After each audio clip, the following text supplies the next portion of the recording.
يا دكتور، تغيير الجو بالنسبة للنونو نشتي ولا نصيف؟ طيب هو في حاجة بس الناس لازم تاخد بالها منها. هو التلاجة بالأكل والحاجة اللي جواها ينفع يتأثر بالجو، سواء كان الجو هوا أو مطرة أو تراب أو شمس أو حتى جو نار بره؟ لأ. فإحنا دايما بنأكد على حاجة، الناس أول ما باجي أتكلم ألاقيهم كلهم يقولوا لي ها. أول ما أقول لهم ما هو لازم يقولوا لي ها. اول ما اقول لهم يا جماعه خدوا بالكم من الحاجه اللي بقول لكم فيها، علشان خاطر انتوا ما تجوش يحصل معاكم مشكله وترجعوا تاني تتكلموا وتقولوا اصل احنا ما قصرناش، اصل احنا ما فكناش، اصل احنا ما غيرناش هدوم العيل الصغير. فلما اقول لهم اللي انتوا بتعملوه ده غلط يقولوا لي ها. ايه دي؟ نقول بقى بالراحه. انتوا مش ملاحظين ان انا قاعد عمال انكت وعمال اقول حاجات كتيره كده وها؟ خير اللهم اجعله خير. بقول لحضرتك حاجه صغيره، العيل الصغير اللي لسه مولود، الدهون اللي عنده حاجه بسيطه، ما عندوش زيه زيي وزي مامته اللي هو ممكن نلبس بنص كم او حمالات صيف شتاء وما يجرالناش حاجه، او زي ابو العيل.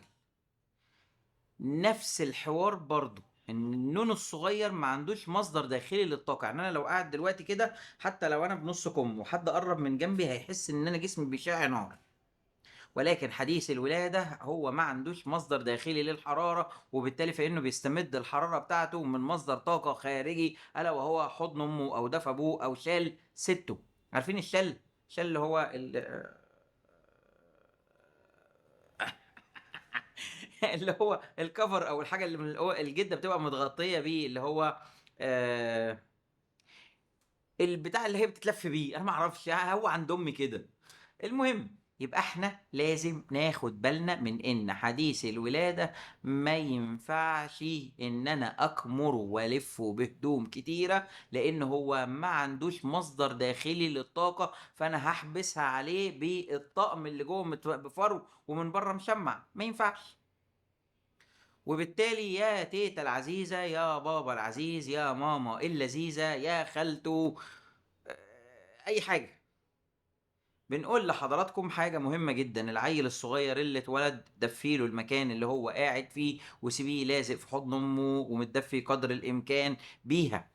عيلك هيلبس هي حته واحده او حتتين بالكتير خالص، يعني الطقم وتحت منه الحماله او النص كم، والطقم ده اللي هو عباره عن سالو بيت يدخل جواه بايديه وبرجليه ويتشد شده واحده، رجليه من تحتها مكشوفه وما حبكش التلات بناطيل. وفي نفس الوقت ما فيش حاجه اسمها اصل انا ملففه ايه، تلاتة بكم وواحده بنص ومعانا حماله والطقم اللي فوق يا دكتور، وبعدين اصل انا بلفه بلفتين وبلفه بالبطانيه وانا خارجه، لكن انا واحنا في البيت بيبقوا اللفتين دول. احب اقول لحضرتك كده كلام يخلي الجاهل يضحك علينا. هتقولي ما الناس كلها بتعمل كده يا دكتور. اقول لك اذا كان الناس بيعملوا العك، ما تبقيش من ضمن العكاكين وسيبي دماغك تشتغل عشان خاطر يتقال ان انتي احسن. اللي بيفكر عيلك الصغير بيتحط في حضن مامته، ولينا في العيال الصغيرين اللي بيدخلوا الحضانة الحكمة. العيال بيبقوا في الحضانة عيرانين سلبوتة ولابسين بس الحفاضة، والحضانة اللي هم فيها درجة الحرارة حواليها 30، والعيل ذات نفسه ما لا بنلبسه ولا بنقفله. وبنقول للاهالي شوفوا، هي كلها على بعضها دلوقتي ايه اللي هو اسقاطات. انا قاعد عمال اقول لكم الكلام اللي انا بسمعه.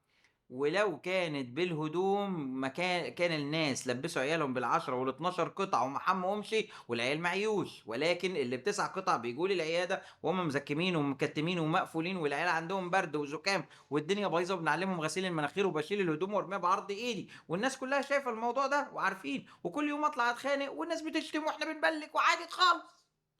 ايه يعني؟ انا بدي المعلومة عجبتك اهلا وسهلا بتسقف، ما عجبتكش بتخش تشتم. انا شفت الشتيمة ما عجبتنيش بلكتك، فما تزعلش لما تلاقي نفسك هوا. نرجع تاني ونكمل بقية الكلام.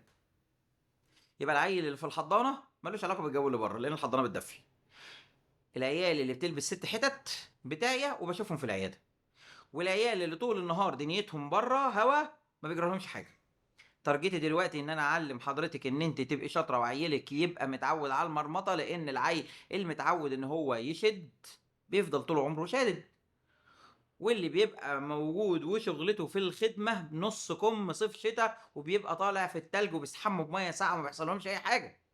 فبعد إذن حضرتك الحاجات دي صحية، واللي أنتِ بتعمليه كلام فاضي. وعيّلِك اعتبريه زيه زي حاجة أنتِ بتخزّنيها في التلاجة، ما ينفعش إنها يبقى الجو برّه غير جوّه.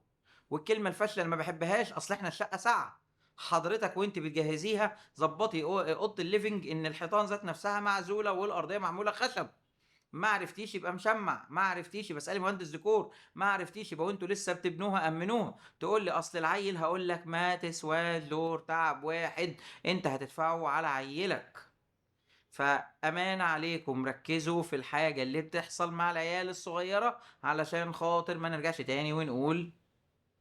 طيب، نرجع تاني كلمة. الجو يا دكتور إحنا بنتحمّص وبنتجمّد، وبعدين بنتجمّد، وبعدين بنتحمّص، وبعدين هوا، وبعدين أول ما ننشف الدنيا تمطّر علينا، وهو ده اللي بيحصل.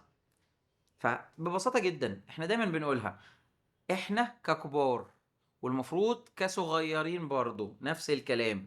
البني آدم بني آدم بيبقى لابس قطعة واحدة، اللي هي القطعة اللي بكُم، اللي هي اللي زي دي مثلًا. حلو، وتبقى قطن. الجو تلِّج هالبس عليها جاكيت وترنج، الجو ما تلِّجش يبقى هي قطعة واحدة بس اللي إحنا كنا لابسينها. العيال اللي بتلبس حفاضات والكلام ده كله، بعد إذن حضراتكم ما تستخسريش وتستتقلي وتأخّري وتأجّلي وتقعدي تقولي أنا هاستنى لحد ما الحفاضة تتملي. ده ما ينفعش. الحفاضة بمجرد ما هي حسيت إن جلد العيّل عرق تحت منها. الكلام بنقوله كتير، وما زلت باكرّر في الكلام لدرجة إن أنا بقيت بانكسف من إن أنا كل شوية أطلع أقول لِك قومي غيّري، فوّقي، نضّفي، غسّلي لعيّلِك. وما فيش حاجة اسمها أصل أنا باجيب قماشة وبابل لها مَيّة، وما فيش حاجة اسمها أصل أنا باخاف أحمّيه وباخاف أجيب مَيّة على جلده لأحسن الواد يحصل له ما أعرفش إيه. لأ، هو هيحصل له من البوس، من ابن خالته، من تقفيلة الشقة، من شقتكم التلج، من الجو اللي بيتلج بالليل، من التقفيلة بتاعة حضرتِك. فبعد إذن حضرتِك أقل لبس ودفي الجو بتاع الأوضة، ولمّا تيجي تخرجي مجرد إن أنا هاسقّع أو هافتح الشباك هتلاقي السقعية اللي جاية من برّه أدفى من الرطوبة الوحشة اللي موجودة عندكم في بيتكم.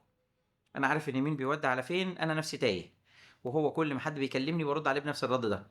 أنا باتكلم في حوار العيال اللي بتلعب في الشارع في الطين ما بيجرالهاش حاجة، وعيّلِك الخايب اللي أنتِ مخيّباه حضرتِك قاعدة طول النهار بتمسحي وراه بالسانيتايزر والمطهّر، وفي النهاية كل شوية طالعة بيه عند الدكتور فلان، ما لقيتيش الأولاني، رُحتِ للتاني، جيتِ لهاني ما لقيتيهوش تاني مرّة، رُحتِ رايحة للأولاني وكمّلتيها وهلُم جرّا. بنحب نقول لحضرتِك دي كلّها حاجات عادية. شطارتِك إن أنتِ تتعلّمي من خال العيال اللي يخلّيكِ بدل ما عيّلِك بيتعب ال7 مرّات وتنزلي في ال7 10 مرّات، لأ أنا هاخلّي حضرتِك تنزلي في ال7 مرّات تعب مرّة أو مرّتين. فتابعي خال العيال وافهمي الكلام وهاتي اللايف من أوّله أو الفيديو ده من أوّله واكتبي لي في التعليقات أنتِ ما فهمتيش إيه، وأنا تحت أمرِك.